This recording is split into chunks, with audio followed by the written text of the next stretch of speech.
So, ayan, nandito ako sa may McDo, sa may top. And, wait lang. Na-stress ako. Kasi natapon yung tubig. Nag-commute na lang ako kasi sobrang init. Mag-MRT na lang ako. Ang baba ko is Quezon Avenue. Ako kay Doc Mike. Meron akong consultation ulit. So, mamaya ko na ipakita yung outfit ko. Kain muna ako. Ang in-order ko is, ayan, chicken filet alaking and coffee for this morning. Wala pa akong kain. Nagugutom na ako. Buti na dito sa top, merong McDo. Kasi McDo yung kinikrib ko ngayon. Oo na din ako. Wala pa akong na tubig. Sobrang sarap. Kapag gutom ka talaga, lahat ng pagkain masarap para sa'yo. After ko kay Doc Mike, mapumunta ako ng Trinoma. Kasi sabi sa akin, malapit lang daw yun doon. So, let's see.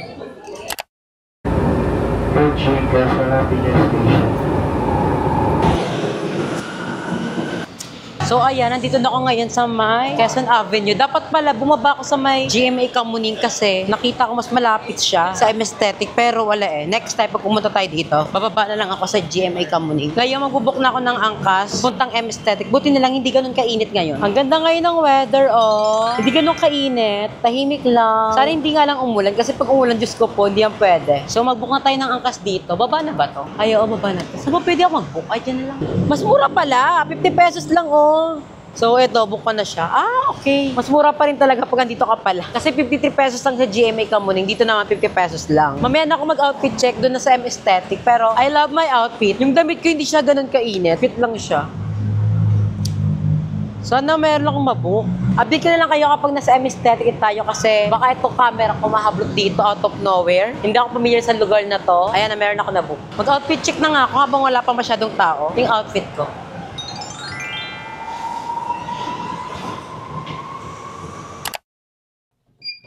Diyos ko po, apakainit sa labas. Kala ko wala lang siya. Ang init ng hangin. Pero buti na lang mabilis lang yung biyahe natin. Siguro mga 3 minutes lang. Ganun kabilis.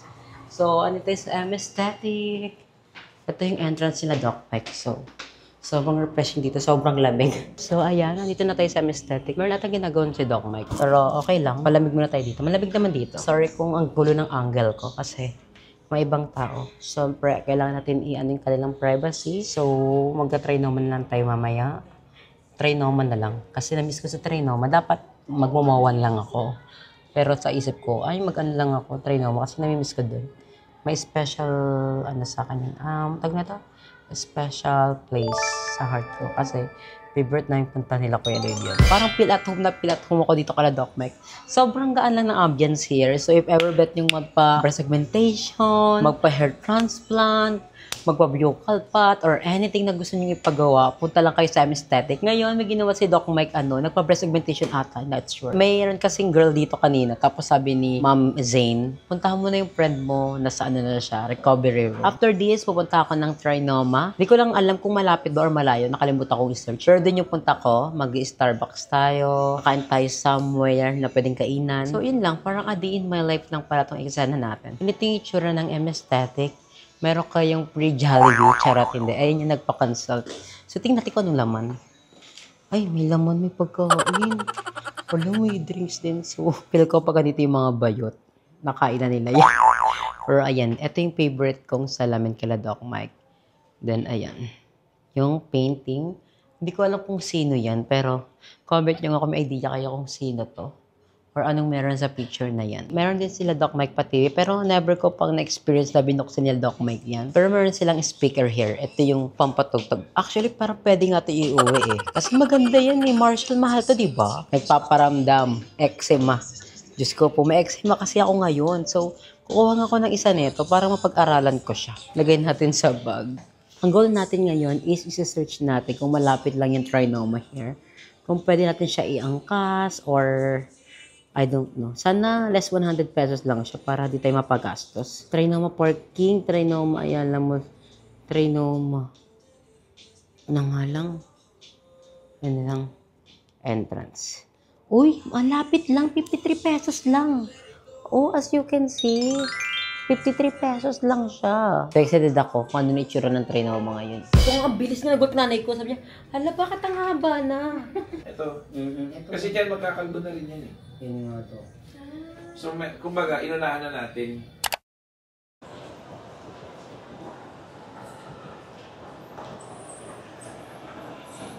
So ayan, nandito na ako sa Trinoma. And nalulungkot ako up to this moment. Kasi yung huling punta ko pa dito, yung kasama pa si Kuya Lloyd, ay yung pa naging pinakalas ko. Kasi malayo to sa amin eh. So nakakapunta lang ako dito kapag kasama si Kuya Lloyd. Tapos kanina, nung packet ako dito, may nakita akong Starbucks. Grabe, tandang-tanda ko pa yun, yung nag-Starbucks si Kuya Lloyd. Binigyan niya kami ng 2,000 pesos ng mga bakla. Sabi niya, oh, andito na ako sa Starbucks, mag-edit lang ako. Kayo mga bakla, magala-gala kayo. So, namimiss ko si Kuya Lloyd. Ayun yung time na nag-vlog kami ng mga bakla. Tapos hindi namin malaman kung nasaan yung garden. Yung garden lang pala, isang dito sa likod ko. Ito yung garden. Sa may pinakamataas, dyan na yung garden. Tapos dito, namimiss ko. Kasi hindi ko matandaan kung nagsini kami. Pero alam ko nagsini kami nila Kuya Lloyd. May times pa, para pinagalitan ata kami ng gwardya. Wala, namimiss ko dito. Naiiyak tuloy ako. Parang nalulungkot lang ako. Kasi huling punta ko dito kasama pa si Kuya Lloyd. Tapos, etong pagpunta ko, ako lang mag-isa, wala ibang bakla. Tapos, yung pinakamahalagang tao sa amin, di ba nawala na? Hindi naman pwedeng umiyak ako dito. Nalulungkot lang ako, legit. Namimiss ko lang si Kuya Lloyd. Naiiyak ako, gaga. Namimiss ko si Kuya Lloyd. Ngayon tayo pwede umiyak dito kasi mukha tayong tanga. Naalala ko yun, no?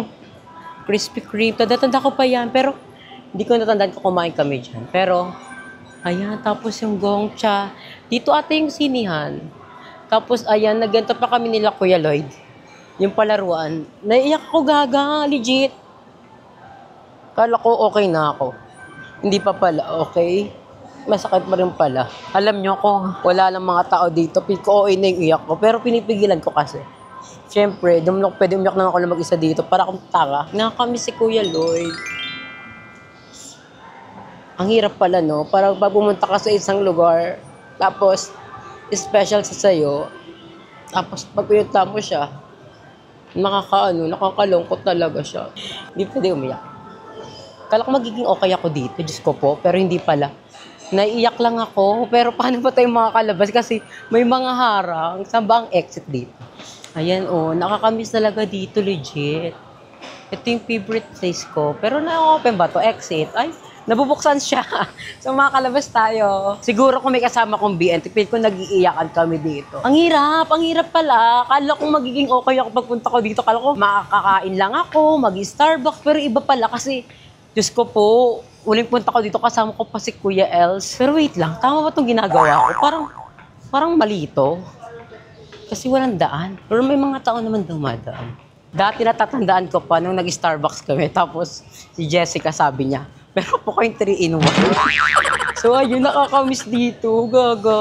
Nakakalungkot lang. Ako lang pumunta mag-isa. Alam nyo, paikot-ikot ako dito ha. Parang piko sarado yung Starbucks. Parang piko itong gitna na to. Wala to. Hindi to available. Parang under renovation siya. Ito lang yung pwede mong daanan. Pero hindi ko alam kung dito yung Starbucks. Kasi alam ko nasa gitna siya. Nakakalito naman. Dead end na ata to eh. Ay, hindi pa siya dead end. Ano ba to? Ikot-ikot ako dito.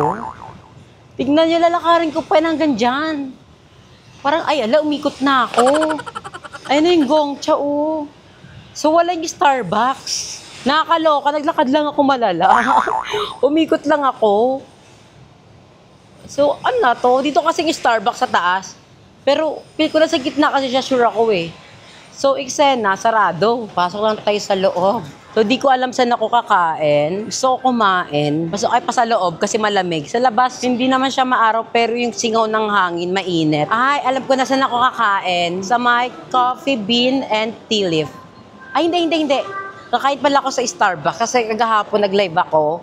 Tapos may nag-comment sa akin daw na itry ko daw yon. So, itatry natin. Sana masarap. Ay, duto kung available to.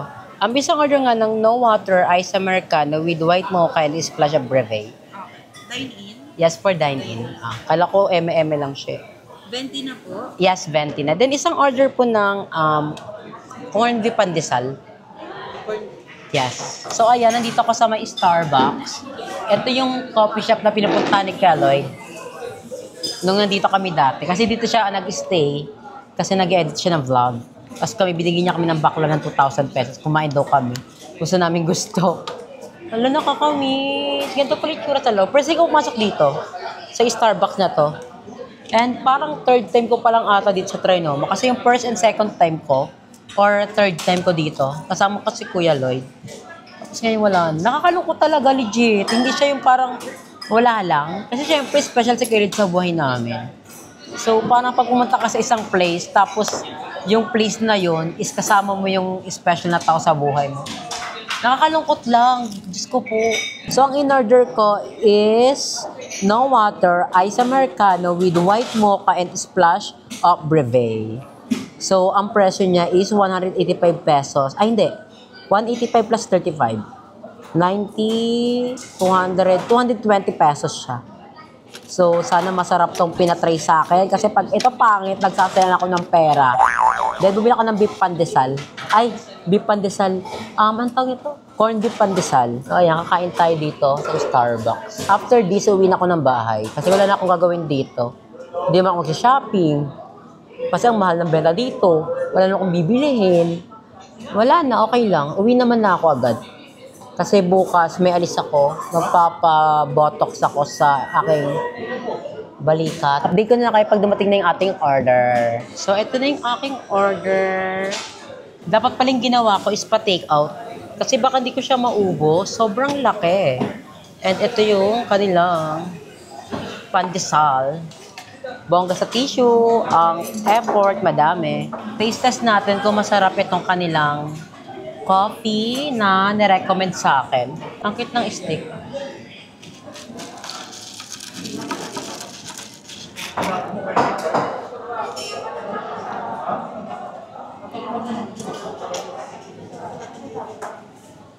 Oh! In all fairness, masarap siya ha. I love it. So, picture muna natin. Siyempre, magiging social timer tayo. Taste test natin itong corn beef pandesal. Oh, mainit. Ah! Umuusok pa.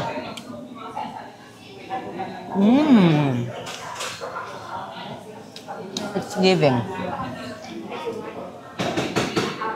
Sarap.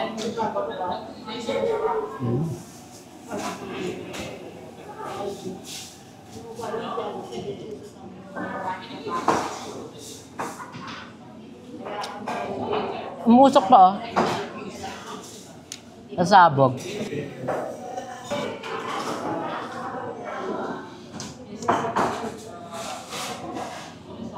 Guwapo. Ang sarap. Ganda ng katawan. Wait lang, pakita ko sa inyo. Yung guy na papasok sa Anta. Ang guwapo.